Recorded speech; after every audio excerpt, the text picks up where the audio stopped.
This morning, I have been reading Mark Noll, his book, A History of Christianity in the United States and Canada. Mark Noll, if you don't know him, is an American historian who wrote all sorts of books, this probably being his biggest and most comprehensive. I actually met Mark Noll a couple times. I met him once in a Sunday school, and we happened to sit next to each other, and he introduced himself to me. I did actually know who he was because he was kind of a familiar face where I was. I'm reading about the Fundamentalist Modernist controversy, which you may have never heard of, which is okay, and yet it still influences a lot of how we think theologically and just as human beings. This whole idea of right and left would not have been the same without this fundamentalist modernist controversy. Mark Noll writes well about it in this book, and we're going to talk about it here. So it's American history time. That's kind of a weird thing to say. It's American history time. It's like same bat time, same bat channel.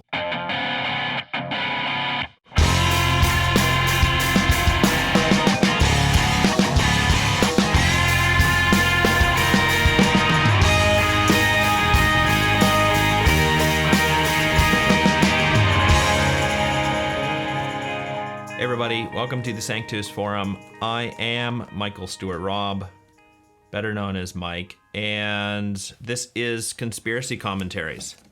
We're talking about Dallas Willard's The Divine Conspiracy. Thanks to all of you, first of all, who are friends of Sanctus, who make things like this happen. Videos like this and other projects that Sanctus is involved with can't happen without you all who have become friends of our institute. And for those who want to know more about what that actually means, know about the perks of becoming a friend, check out sanctus.institute and you'll see more about that. Today, talking about a section in the Divine Conspiracy called Gospels of Sin Management. It's in chapter 2, which is also called Gospels of Sin Management. It's one of those very Willard-esque phrases. You probably can't read this book and forget that phrase. First of all, modernist fundamentalist controversy. It shows up here in this section. 1, 2, 3, fourth paragraph down, modernist fundamentalist controversy. I think it's the only reference to it in this book, but it's a very big deal for it. And precisely because what Dallas Willard is trying to do with his Gospels of Sin Management, he's trying to take this divide that you have, this controversy, which has lots of effects into the future. It's 100 years old, if not older than that for us today. But he's trying to take that and say, well, there's actually a lot more that these two groups have in common than it would seem at first glance. Now we're going to be talking about these two different gospels of sin management as time goes on. First about the right side, then about the left side.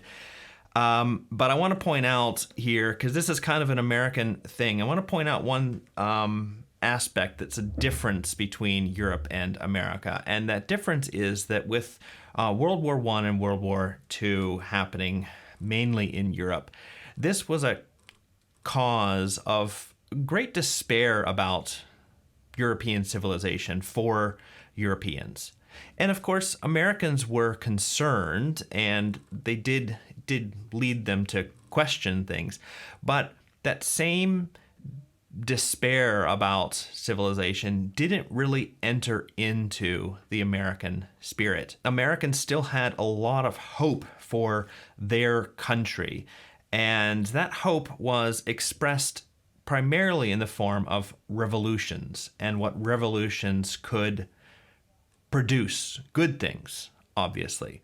Of course, Europe has also had revolutions, but Europe, by and large, has become more skeptical of revolutions and what they can actually do for us. Whereas Americans, maybe it's because America started with a revolutionary war and that kind of birthed the nation, and it's kind of hard to sort of think, oh, well, that was a bad thing.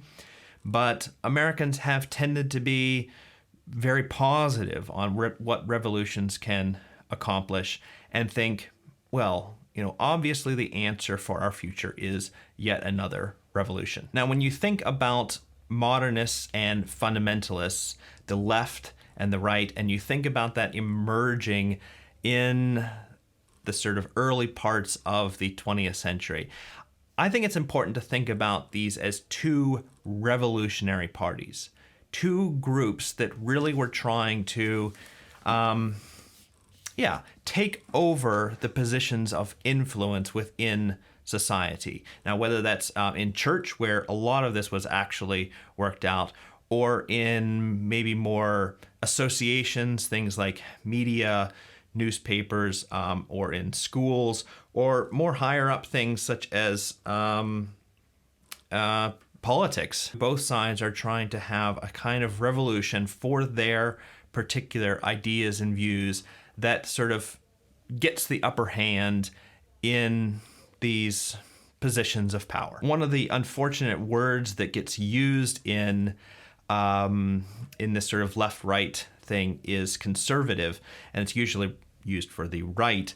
But unfortunately, well, I don't know if it's fortunate or unfortunate, but conservative just doesn't accurately describe what the right's interested in. It isn't conservative, it's revolutionary. It wants change, and it wants change in positions of power. Now, another unfortunate word choice for us today is fundamentalist. It made a lot of sense way back then because these were people interested in the basics. You could have called them essentialists or, basicists, which is a stupid word. But in a sense, that's what they were drawing from. They had sort of basic, essential tenets, fundamental tenets, all theological tenets that they were concerned about.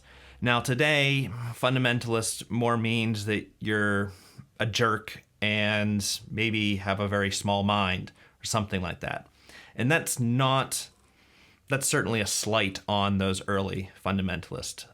Many of them had a very great mind, and, they were very tenacious and ready to fight, but then that was the character of the revolution as well, and that interest in fighting was just as much there in the modernist camp as it was in the fundamentalist camp. But what's very important to remember is that both have a gospel, a vision of what's good. And this is the Dallas Willard point, okay? That leaves out transformation of life and character, okay? Both of these things are theologies.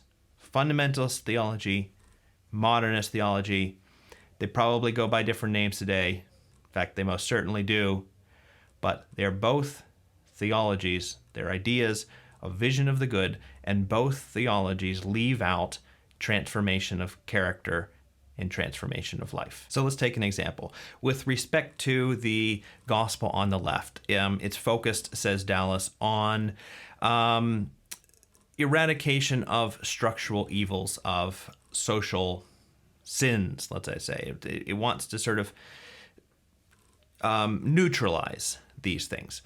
And but the idea is that you could be devoted to that and still be a very messed up person, okay?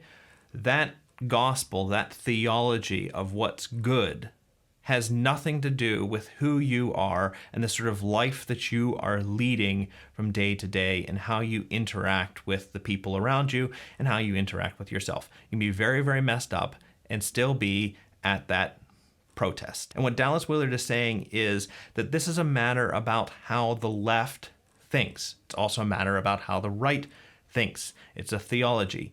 And what that means is you're not going to be able to spiritual formation yourself out of this problem. Spiritual formation might help a little bit, but by and large, it's only going to reinforce the theology that you have already taken in. Well, we are going to get into more of this as we keep going through this chapter. Thanks for joining me on this ride, and subscribe to the channel or to the podcast wherever you're listening, watching, And head over to Sanctus.Institute and check out our almost monthly newsletter and just stay in touch with us generally. So keep reading. See you next time.